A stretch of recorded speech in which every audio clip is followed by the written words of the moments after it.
예, 안녕하세요. 이만규입니다. 오늘은 첫 번째 순서로 글쓰기와 말하기의 이야기를 바로 이 반려견 이야기로 한번 해볼까 합니다. 제가 이 강영욱 프로를 아주 좋아해서 즐겨 보는데요. 한 번은 이 강아지 이름이 개 이름이 라떼예요. 말레뮤트라는 종인데 이 부부가 이 라떼를 키우면서 남편분은 당연히 마당에 키워야 된다라고 생각을 하시고 이 아내분은 실내에 키워야 한다. 의견이 마찰이 있어서 이 프로그램에 이제 나오셨더라고요. 이때 전문가들의 의견은 아주 간명하게 답을 내리더군요. 실내에 키워야 한다. 마당에 키우면 여러 가지 문제가 발생한다. 일단 마당에 키우면 이 개가 집을 지켜야겠다라는 생각을 하게 되고요. 그래서 경계와 긴장을 늦추지 않고 사람이 지나갈 때마다 또 다른 반려견이 지나갈 때마다 또 자동차가 지나갈 때마다 경계와 스트레스를 느낀다고 합니다. 그러다가 결국은 이제 너무 지저대거나 땅을 파헤치는 잘못된 습관이 나타나기도 하고 나중에 이것이 이제 공격적 성향으로 변하기도 한다고 합니다. 그래서 마당에 키우면 안 된다. 실내에 키우는 것이 더 적합하다라는 의견이에요. 그런데 저 어릴 때만 해도 개를 마당에 키웠거든요. 그래서 사람들이 지나갈 때, 낯선 사람들이 올 때 짖기도 하고 그렇게 경비 기능을 개에게 맡겼는데 더구나 이런 대형견이고 털을 날리는 대형견인데도 마당에 키우는 것보단 실내에 키우는 게 낫다. 왜냐? 마당이 옛날 시골 마당은 사실 낯선 사람들이 거의 안 와요. 동네 사람들이어서 이 개가 그다지 긴장도 안 하고 차도 많이 안 지나다니고 그리고 또 다른 반려견들도 그렇게 안 지나다니죠. 각자 자기 집에 묶여 있으니까. 그래서 시골에 있었던 시골 마당에 있었던 개들과 지금 이렇게 전원주택에 있는 개들과는 전혀 다른 마당이 돼버린 거예요. 이 마당 자체가. 다시 말해서 마당의 속성이 바뀐 거예요. 마당이 그 이웃들과의 관계 방식에서 마당의 관계 맺는 방식이나 속성이 바뀌었고 그렇기 때문에 예전에는 마당에 키워도 되지만 지금과 같은 반려동물로서 우리가 개를 키울 때는 마당에 키우는 것이 더 부적절하다라는 거죠. 이게 개만 이런 게 아니거든요. 우리 자신들도 뭔가 이웃과의 관계가 바뀌었고 친구와의 관계도 바뀌었고 관계 맺는 방식도 다 바뀌었어요. 그런데 우리는 여전히 옛날 방식으로 생각을 한다라는 거죠. 실제로 이 마당 자체가 바뀌었는데 제가 구글에 들어가서 마당을 딱 쳐봤어요. 그랬더니 이미지 화면에 뜨는 게 지금 나오는 마당들인데 보니까 정말 마당이라는 하나의 단어 속에 너무나 많은 종류의 마당들이 있는 거예요. 이 한옥의 너른 마당이라던가 또 현대주택에서 잔디가 이렇게 심겨져 있는 마당이라던가 주차장까지 마련되어 있는 마당 아니면 이제 저쪽 끝에 보면 옛날 우리 흔하던 마당 저는 이런 집에서 살았기 때문에 옛날에 이 흔하던 마당을 떠올려요. 그런데 사실은 마당이 늘 달랐고 더구나 시대에 따라 변한다라는 거죠. 우리가 개와 관계를 맺는 방식도 그렇잖아요. 예전에는 그냥 소위 그냥 똥개를 키우다가 어느 정도 자라면 팔아버리고 하는 정도였고 그러다가 어느 순간 우리가 애완동물이라는 이름으로 이제 개를 좀 더 가까이 친근하게 키우기 시작했고 지금은 애완동물이 아니라 이제 반려동물로서 정말 한 가족으로서 동물들과 관계를 맺고 있죠.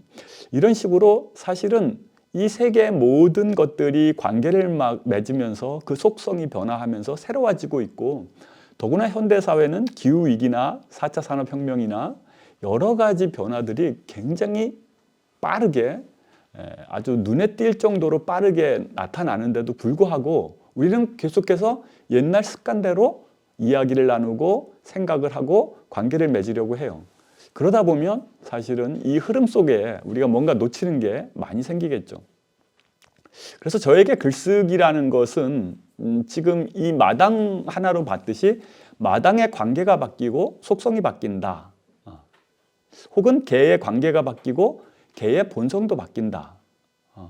그리고 인간 역시도 분명히 바뀌었다. 요즘 MZ세대가 마치 낯선 타인처럼 외국인처럼 다가올 때가 많은데 이런 방식도 역시 우리의 속성과 관계 맺는 방식이 전혀 바뀌었기 때문에 가능한 거겠죠. 그렇다면 우리가 관계를 맺는, 이 세상과 관계를 맺는 가장 중요한 방식 중에 하나가 언어거든요. 언어로서 이 세계와 관계를 맺습니다. 겨울이다 이렇게 말할 수도 있고, 와 이제 크리스마스가 다가왔다 이렇게 말할 수도 있고, 12월이다 라고 말할 수도 있고, 연말이다 이렇게 말할 수도 있거든요.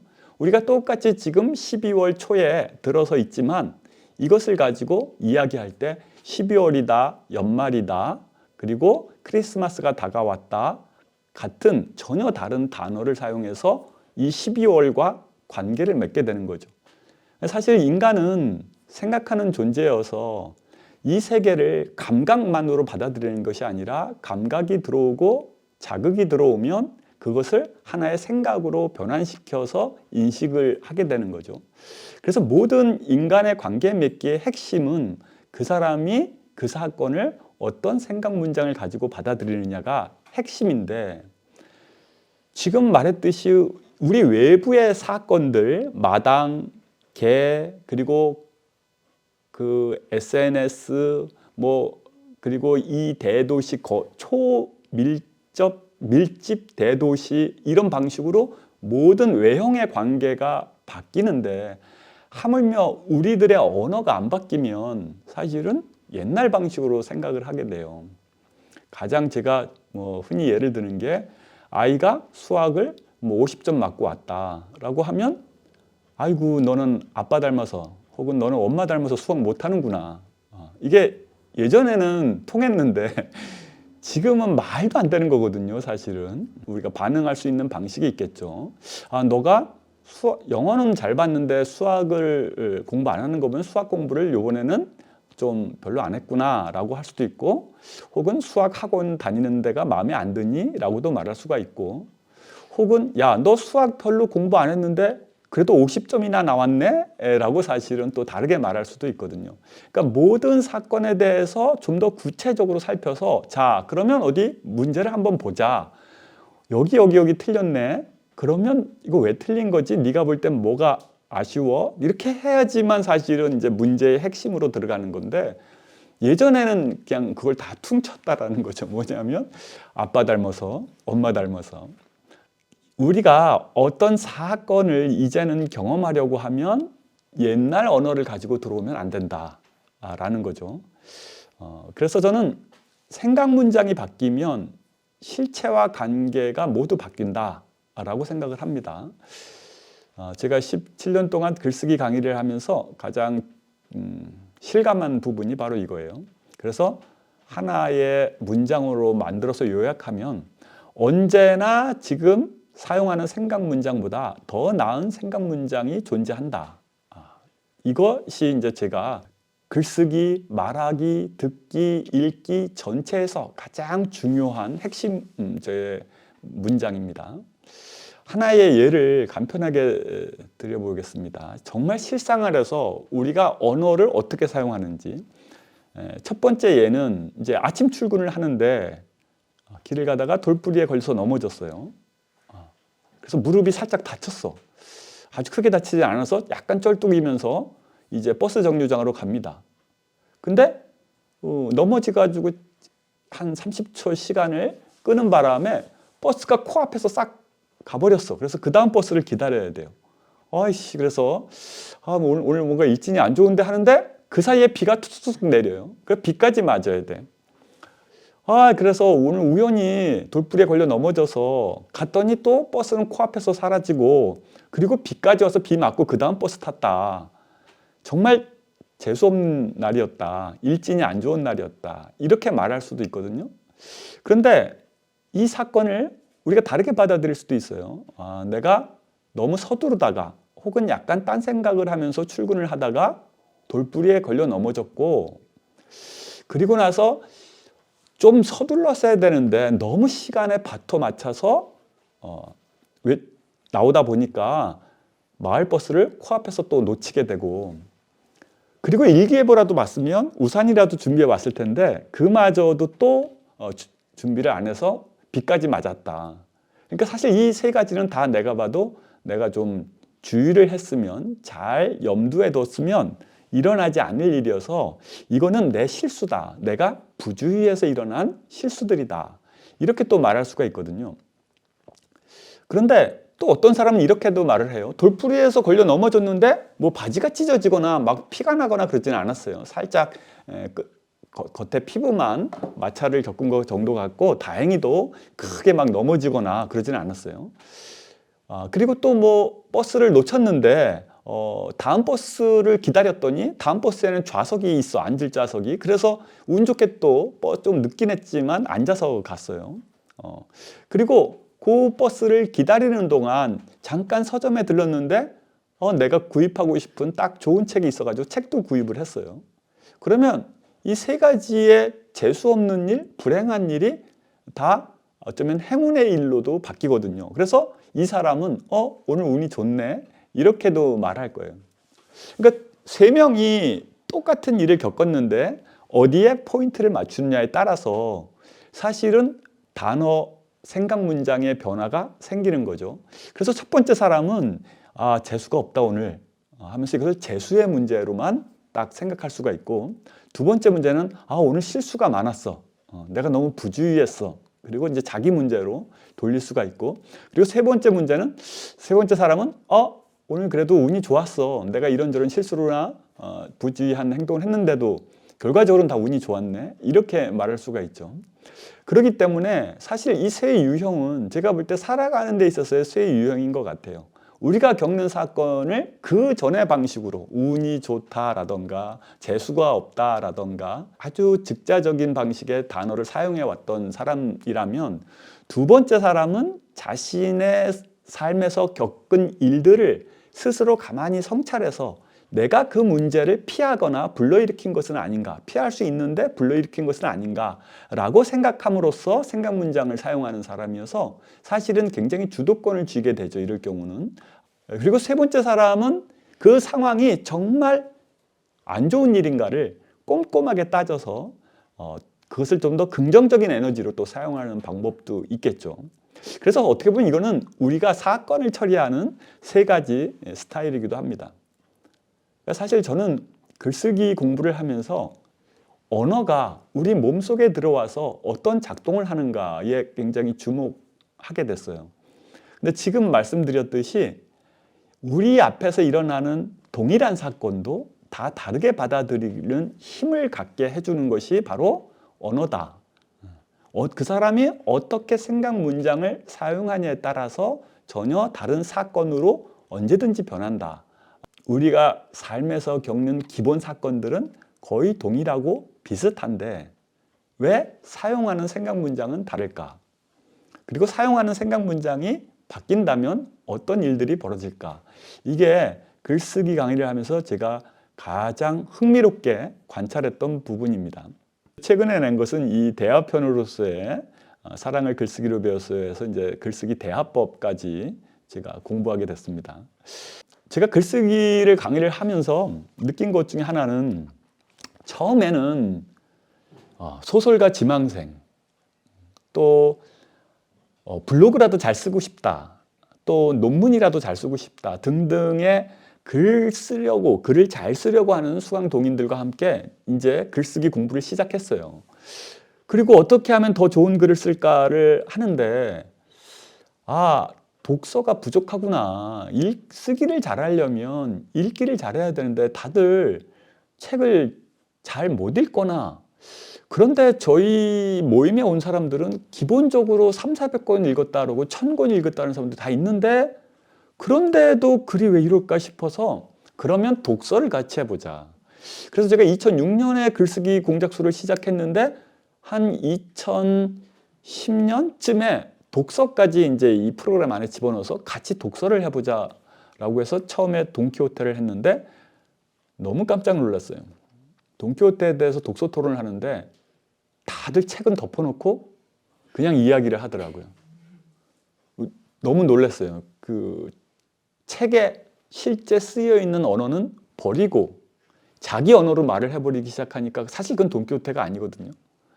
그러니까 타자의 언어를 가지고 들어와서 얘기를 해야 되는데 그 타자의 언어는 딱 접어버리고 얘기를 하는데 그러면 대충의 얼개만 가지고 있을 뿐이지 실제 돈키호테의 언어는 아니에요.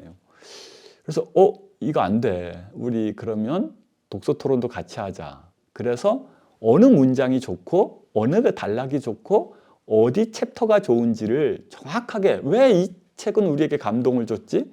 왜 울림을 줬지? 왜 이 책은 우리에게 인식적인 충격을 줬지를 좀 정확하게 잡아내보자. 그 책 한 권 통틀어서 이야기하면 그냥 거의 모든 소설은 그래요. 현대인의 소외를 잘 다뤘다. 비극적 사랑이 아주 감동적으로 다가온다. 대부분 다 이런 것이어서 구체적으로 왜 이 텍스트가 나에게 힘을 줬는지를 잃어버리게 돼요. 그래서 이제 쓰기 공부를 하다가 읽기 공부로까지 갔죠.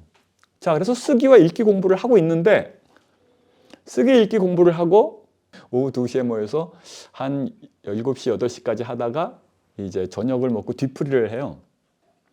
그러면 쓰기랑 읽기를 할 때는 이 사람들이 나름 깐깐하게 엄밀하게 분명하게 인용하면서 얘기를 하던 사람들이 뒤풀이 자리를 가면 다시 거친 말들을 막 쏟아내는 거예요. 대학교 때부터 그랬었는데요. 제가 녹음기를 가지고 몰래 녹음을 했어요. 술자리에서 얘기하는 것들을. 그리고 집에 와서 들어봤어요. 정말 말도 안 되는 말들을 우리가 계속하고 있고 저도 그러고 있더라고요. 그래서 야, 이게 정말 말하기는 아무렇게 하는구나. 거칠게 막 말하는구나. 이런 이제 우리가 언어를 어떻게 사용하는지에 대해서 또 생각을 해보게 됐어요. 그러던 차에 우리 수강동인 하나가 뭔가 표정이 안 좋아. 몇 달째 표정이 안 좋아서 왜 그러냐 그러니까 신랑이랑 계속 싸운다는 거예요. 말싸움을 한다는 거예요. 그래서 뭐 사이가 아주 안 좋아 그러니까 아니 다 좋은데 계속 티격태격 말싸움을 한다는 거예요. 그래서 그래? 그러면 그걸 그대로 생각나는 대로 적어서 그걸 합평해보자. 대화씬을 한번 합평해보자. 그래서 너가 사용한 문장과 남편이 사용한 문장과 다시 너가 사용한 문장들을 체크해보자. 그래서 사실은 이제 말하기까지도 우리가 함께 공부의 영역으로 가지고 온 거죠. 아마 이제 이런 경우는 별로 없었을 것 같아요. 대부분 글쓰기는 글쓰기에만 한정이 되고 독서 토론은 또 독서 토론에만 한정이 되는데 평소 우리가 나누던 대화, 아이와 나누던 대화, 뭐 남편과 나누던 대화, 또 직장 상사와 나누던 대화도 언제든지 내 마음에 걸리면 그걸 그대로 써서 한번 같이 이야기를 나눠보자 라고 해서 우리들의 이제 말하기 듣기까지도 같이 살펴본 거죠. 이런 작업들을 하면서 읽기, 쓰기, 말하기, 듣기를 다 관료하는 이게 인간의 4가지 언어 수행 영역이잖아요. 그런데 이 4영역을 관료하는 것이 결국은 생각, 문장. 왜 생각 문장이냐 하면 의식적인 생각은 결국 문장으로, 언어로 반드시 뚜렷하게 명료하게 드러납니다. 그리고 모든 좋은 문장들, 언어들은 좋은 생각이 명료하게 드러났을 때 사실 나타나는 거죠. 그래서 생각과 문장은 다른 것 같지만 현대인에게 있어서 현대인은 생각을 문장으로 하게 되고 또 문장을 만들어냄으로써 생각이 진일보하기 때문에 생각 문장이 가장 중요한 현대인의 어떤 그 사건 처리 방식이라고 볼 수가 있어요. 자, 그래서 이제 글쓰기 공작소를 하게 되면서 글쓰기, 책 읽기, 그리고 대화법, 말하기, 듣기까지를 공부하는 시간이 되었습니다. 그리고 아까 말했듯이 이 모든 것을 관료하는 가장 중요한 하나의 문장은 언제나 지금 사용하는 생각 문장보다 더 나은 생각 문장이 존재한다라는 거죠. 이건 정말 제가 볼 때 멋진 말이에요. 왜냐하면 내가 굉장히 똑똑하고 좋은 말을 한다고 해도 스스로 겸허할 수밖에 없어요. 사실은 더 좋은 생각 문장이 분명히 있는데 내가 놓쳤기 때문에. 동시에 더 좋은 생각 문장만 찾아낸다면 어떤 사건이 나에게 닥쳐와도 그 사건을 효과적으로 반응할 수 있다. 라는 굉장히 사실은 좋은 문장. 이런 문장을 저는 복음이라고 생각이 듭니다. 복음. 복된 문장. 그래서 저는 이 모토를 가지고 이제 이야기를 나누는데 오늘은 특히 이 대화법 말하기 듣기를 통해서 우리들이 평소 어떻게 문장을 만들고 단락을 만드는지를 말씀드림으로써 실제 글쓰기에 있어서 어떻게 문장과 단락이 이 대화법 말하기 듣기에서의 습관과 연동되는지를 한번 살펴보려고 합니다. 자, 그러면 이제 대화, 말하기 듣기에 대해서 한번 들어가 보겠습니다. 저는 대화란 둘이 쓰는 글쓰기다라고 생각을 합니다. 왜냐하면 내가 한 문장 말하고 거기에 따라서 또 너가 한 문장 말하고 너가 그렇게 한 문장 말하면 내가 한 문장 말하고 하면서 어떤 화제에 대해서 함께 나누는 거기 때문에 결국은 문장을 교대로 이어가는, 그래서 하나의 단락을 만드는 방식입니다. 우리는 이 사실을 때때로 놓쳤던 것 같아요. 자, 남녀가 처음에 소개팅에 나와서 데이트를 하는 대화 씬이죠. 남자가 묻습니다. 운동을 한다면 어떤 운동하고 싶어요? 라고 물으니까 이 여성이 발레요, 무용 배우고 싶어요 라고 대답을 하고 다시 남자가 무용 비슷한 거 배우면 될 것 같은데요. 댄스라든가. 그러니까 저 그런 것도 배우고 싶어요. 그러니까 남자가 저 옛날에 댄스 학원 다닌 적이 있어요. 그러니까 여자가 그러세요? 그러니까 2달 동안 뭐 배웠어요? 그러니까 방송 댄스, 재즈 댄스 같이 배웠는데요. 재즈 댄스는 어렵고 방송 댄스 힙합. 그러니까 힙합 어울리세요라고 얘기를 하는 거예요. 사실은 뭐 소개팅에서 얼마든지 나올 수 있는 대화죠. 그래서 남자가 하나의 화제를 던졌어요. 어떤 운동하고 싶어요? 그런데 여자가 희한하게 대답을 해요. 운동에서 대답을 해야 되는데 달리기든 헬스든 아니면 뭐 축구든 야구든 해야 되는데 발레요 라고 말했단 말이에요. 사실 발레도 운동으로 보긴 보지만 약간 핀트가 어긋나거든요. 그래서 무용 배우고 싶어요 라고 했어요. 사실 이거는 이 여자분이 운동에 대해서는 별 관심이 없고 지금 내가 적어도 함께 나누고 싶은 건 발레다라는, 이게 이제 핀이 튀는 건데 이 핀이 튀는 이유가 있단 말이에요. 이 내면의 욕망이라는 게 있어서 살짝 바꿔놓은 거예요. 이걸 주목해야 되는데 남자는 무용 비슷한 거 배우면 될 것 같네요. 댄스라든가 하면서 왜 댄스를 얘기했냐 보면 뒤에 쭉 보니까 자기가 재즈 댄스나 방송 댄스, 힙합을 배운 적이 있기 때문에 그걸 어필하기 위해서 이제 얘기를 한 거죠. 이 대화에서 사실은 현대인은 나를 어필하고 광고하고 보여주는 것을 굉장히 이제 중요시 여기기 때문에 친구들과 쭉 대화를 나누다가 내가 잘 알고 있는 화제가 나오면 얼른 끼어드는 거야. 그래서 대화의 주도권을 내가 쥐겠다. 혹은 사람들의 이목을 내가 받고 이야기를 내가 좋아하는 화제로 가져가겠다라는 욕망이 있죠. 그런데 이렇게 되면 나를 드러내고 내가 하고 싶은 일은 하지만 상대가 드러날 수 있고 상대가 하고 싶은 건 알 수가 없거든요.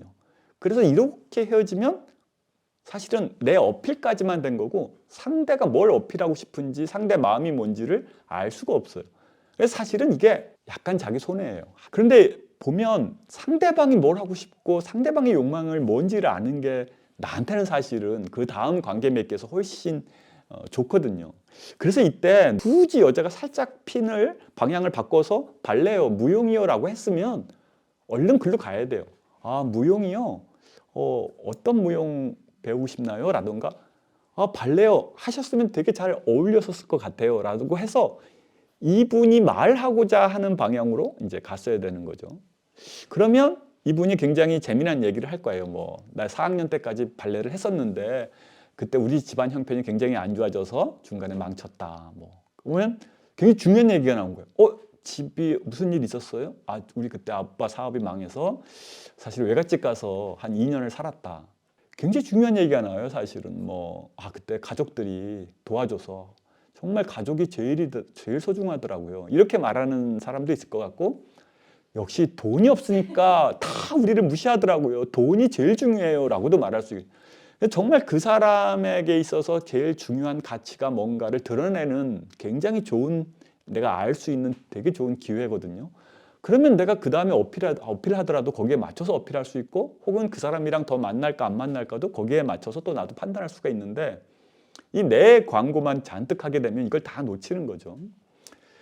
이렇게 사실은 하나의 화제가 주어지면 우리는 화제에 대해서 함께 들어가기도 하는데 약간 핀트가 어긋나면서 사실은 자기가 말하고자 하는 방향으로 들어가요. 그래서 대화가 잘 될 때도 있고 안 될 때도 있고, 내 중심으로 될 때도 있고 너 중심으로 될 때도 있어요. 중요한 건 중요한 문제가 드러나면 그것만큼은 함께 단락을 만들어서 들어가야 돼요.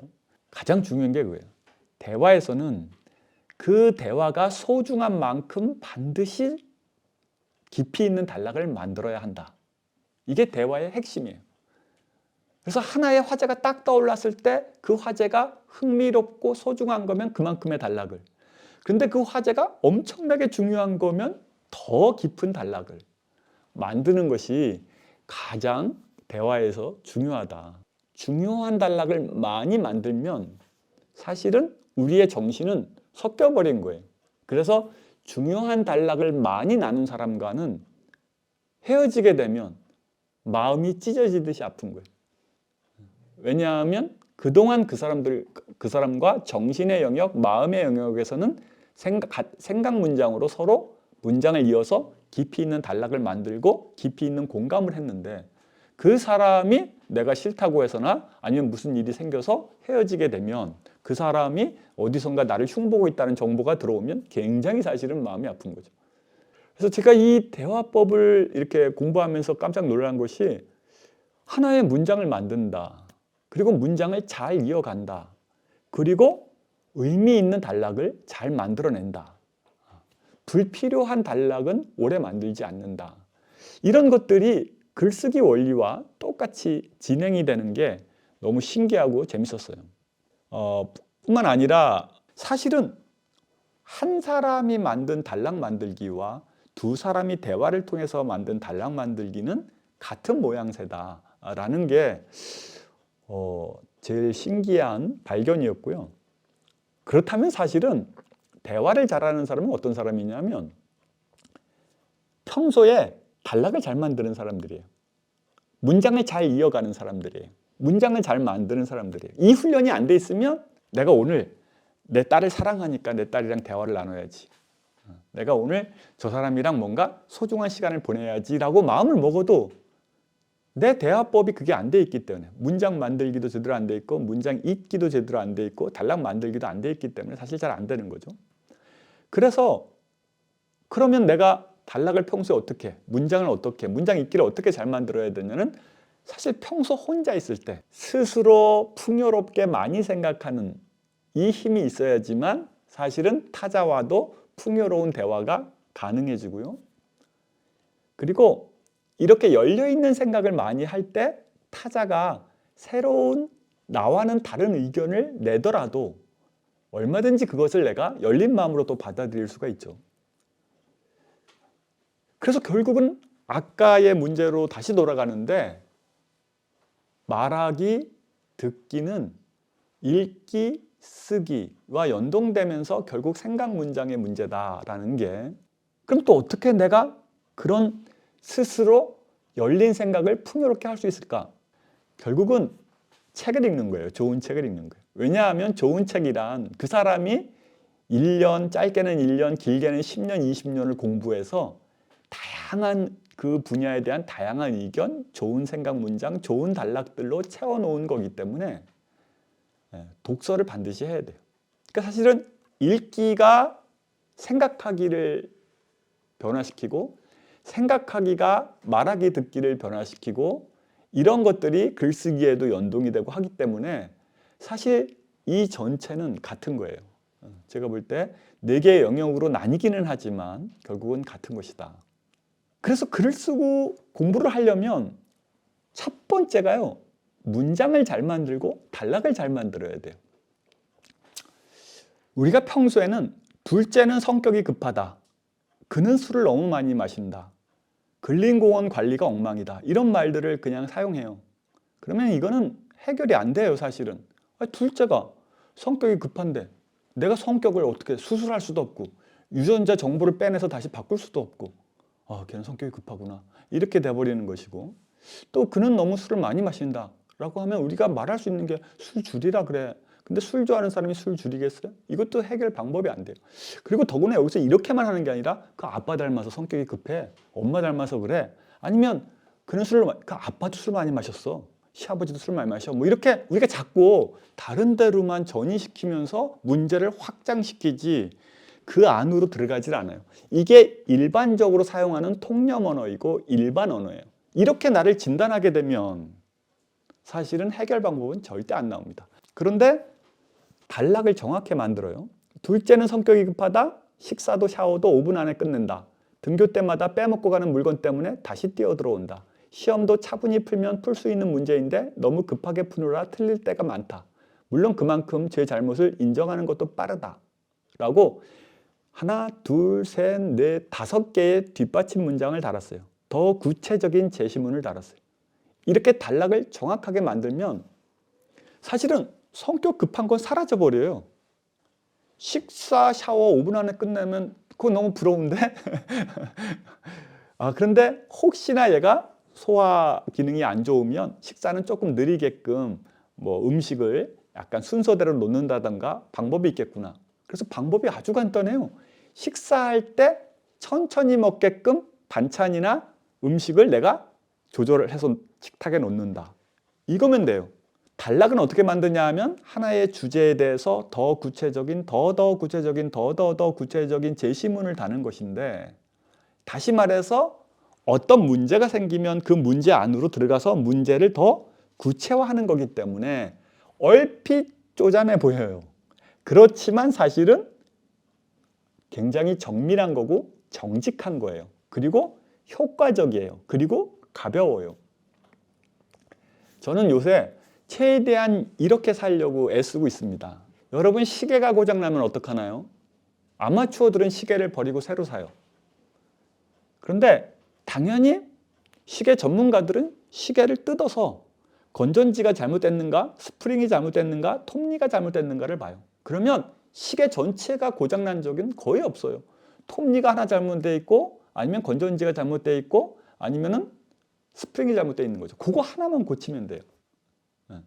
모든 문제는 알고 보면 그래요, 사실은.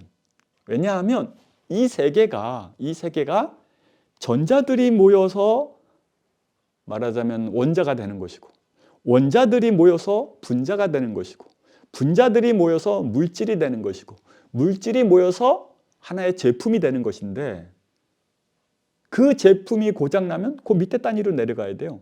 또 그게 고장나면 또 그 밑에 단위로 내려가서 그 밑에 단위 것들을 보면 돼요. 그러면 그 이후 것은 그냥 자연스럽게 해결이 돼요. 소설가가 되고 싶다? 소설가가 되는 길은 없어요. 소설가가 되려는 밑에 단위 것들이 있어요. 시계를 만드는 건전지와 톱니와 스프링이 있듯이 소설가를 만드는 밑에 것들이 있어요. 그거는 뭐냐면 책을 많이 읽는다, 열심히 써본다, 피드백을 많이 받아보고 빨리 자기 단점을 고친다. 여기서 말하는 단락 하나하나, 문장 하나하나를 참신하게 쓴다. 같은 이걸 많이 하면 소설가가 되는 것이지, 소설가 칭의에서 소설가가 되는 방법은 없어요. 모든 것은 그것보다 더 작은 단위의 것들에 연합된 신체다. 그것들이 일으키는 창발이다. 이 창발이라는 단어를 참 많이 쓰는데 뭐가 일어날지는 몰라요, 사실은. 내가 독서를 많이 하고 글도 쓰고 일기도 쓰고 사람들이랑 계속해서 이 부분을 공부하다 보니까 인간관계가 좋아지는 건지, 아니면 소설을 쓰게 되는 건지, 아니면 나중에 르포를 쓰게 될지, 아니면 보고서를 잘 쓰게 될지, 아니면 대화를 잘하게 될지, 혹은 불필요한 잡생각들을 더 이상 안 하게 되는지는 나도 몰라요. 그러나 분명한 것은 작가가 되기 이전의 하위 단위에서의 것들이 충실하게 채워지면 그것들이 연합된 신체로서 어떤 창발을 퍽 하고 터뜨리는 순간이 있어요. 임계점에 오면. 그러니까 그걸 기대하고 상상하면서 그 단위에서 움직이는 거예요. 그러니까 내가 느낀 문제를 통째로 해결하지 말라. 그 문제, 그 실체를 구성하는 하나의 하위 단위가 있어요. 청킹 다운해서 그것들을 살펴보다 보면 그것들이 스스로 저절로 창발을 일으킨다라는 거거든요. 이게 저는 세계의 원리라고 생각이 들어요.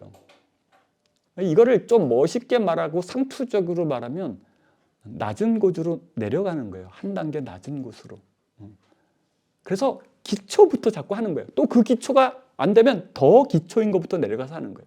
그런데 이게 글쓰기로 연동할 때 보면 하나의 제시문 더 구체적인 제시문을 통해서 하나의 화제에 대해서 구체적인 뒷받침 문장을 만들 수 있느냐 없느냐, 다시 말해서 단락을 만들 줄 아느냐 아니냐가 사실은 가장 큰 글쓰기에 있어서 핵심이고 기본인 것 같아요.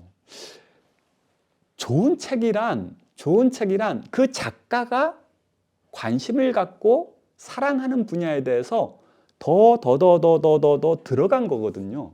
우리가 물리학 책을 읽을 때 어떤 물리학 박사가 10년, 20년, 30년 동안 공부하고 알게 된 것을 우리로 하여금 더 해서 쭉 들어가게 하니까 우리가 그 사람의 안내를 따라서 쭉 들어가는 거거든요. 사실은 책을 쓴다는 것, 책을 읽는다는 건 더 들어갔다가 나오는 거예요. 그리고 어떻게 보면 인생을 사는 것도 인생의 어떤 분야에 내가 더 들어갔다가 나오는 거예요.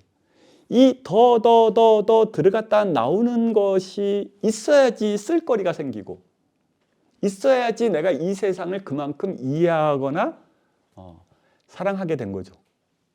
이 원리가 모든 분야에서 저는 똑같다고 봐요. 대화에서도 우리가 중요한 화제가 나오면 하나씩 들어가 볼 필요가 있을 만큼 들어갔다가 나오고, 그리고 어떤 관심거리가 생기면 책을 통해서든 뭐 다큐를 통해서든 그걸 직접 경험해 봤었든 더 들어갔다 나오고, 인생에 있어서 내가 60년 70년을 사는데 아무 데도 안 들어가고 대충만 살면 할 말도 없고 아무것도 사랑하지 못한 게 되거든요. 내가 내 자식이든 내 직업이든 내 취미든 더 들어간 만큼 그걸 통해서 이 세상을 이해할 수 있고, 그때 글감이 생겨요. 근데 이 원리가 문장 만들기, 문장 읽기, 단락 만들기가 기본 원리다. 왜 그게 기본 원리냐? 인간은 생각하는 존재이기 때문에 생각 문장을 통해서 이 세계를 받아들이고 이해하기 때문이죠. 그래서 사실 제가 주장하는 이 내용은 이런 거예요. 언제나 더 나은 생각 문장이 존재한다는 말은, 다르게 말하면 세상과 나를 다이렉트로 부딪히게 하는 게 아니라 세상이 나에게 이렇게 했는데 그때 나는 이런 생각 문장을 떠올려서 이렇게 반응했다, 이렇게 말했다로 바뀌는 거예요. 근데 이게 얼마나 멋진가요?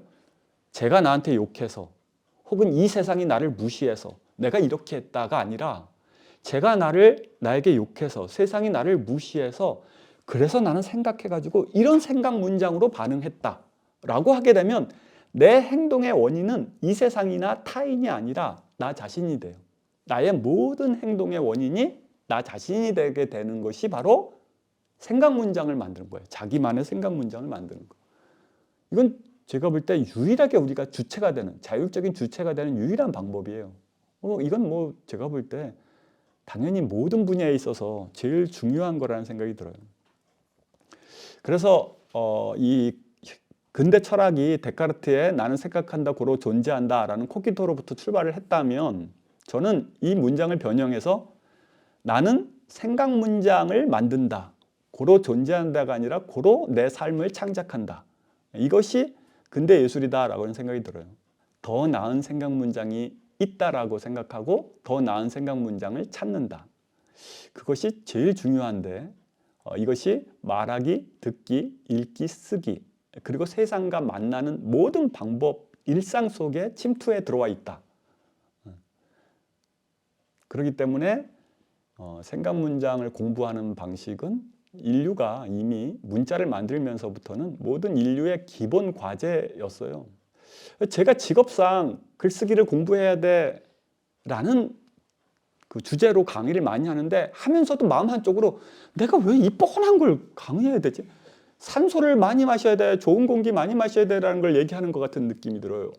인류사에서 책을 많이 읽고 많이 글을 써보고 많이 생각해보지 않은 사람이 어떻게 더 나은 사람이 될 수 있을까? 아무튼 너무나 본질적인 것이어서 우리가 반드시 해야 되는 것. 그래서 저는 그냥 계속 글쓰기 공작소를 공부하게 되는 것 같아요. 아무튼 오늘은 첫 시간으로 주로 말하기 듣기에서 어떻게 우리가 문장을 만들고 읽고 단락을 만들어야 하는 것인가, 그것이 어떻게 기본인가 라는 관점에서 말씀을 드렸고, 그런데 우리가 말하기 듣기에서 쓰는 구술 언어는 사실은 언어가 발명되면서 사용하는 문자 언어와는 다르다. 이 부분은 다음 시간에 이어서 말씀을 드리겠습니다. 예, 오늘은 여기까지 일단 이야기를 드리겠습니다. 고맙습니다.